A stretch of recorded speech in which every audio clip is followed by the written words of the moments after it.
มันphải chạy điệp mình cái đập điệp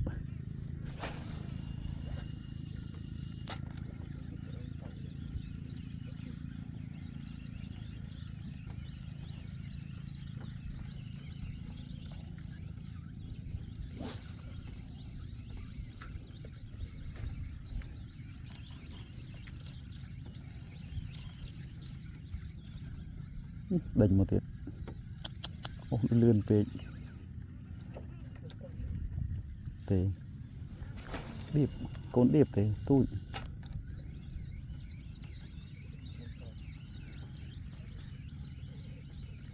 nó phò nó phô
cồn cạp vào đâu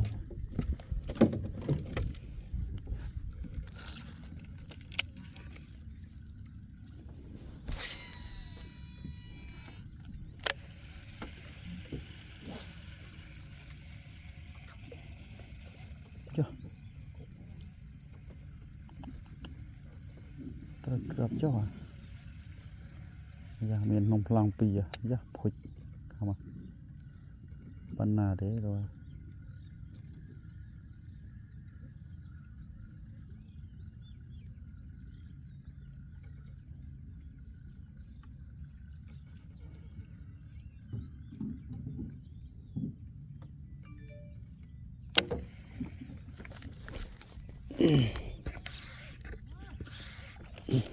cồn điệp mền nó rồi chơi mà là cồn điệp cầm nó cài đuôi điệp bò dầu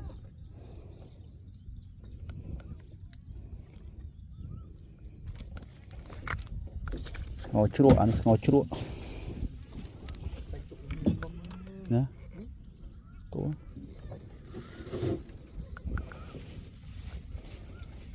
này tiện cả bà này vui vui ý đò là bò rồi đò mới được thôi chụp chụp cho mọc này anh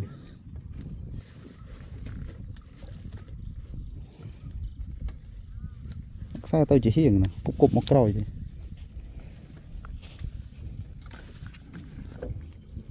cái sao đã điếp mình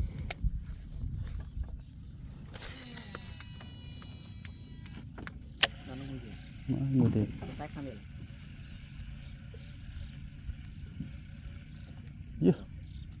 dạ bóp thì là cao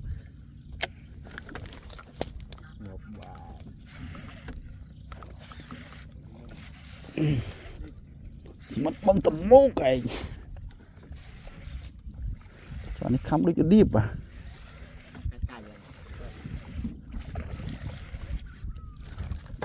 cái smart băng tầm mô cái này mình smart băng tầm bột này để cho cái trong tục cái này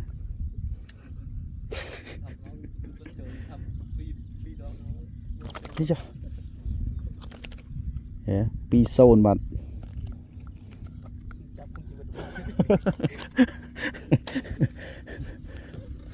ấy cầm được câu tục để chụp các bà với nè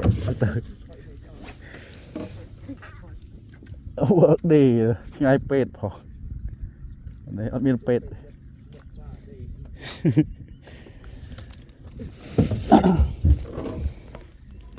bây giờ mà phone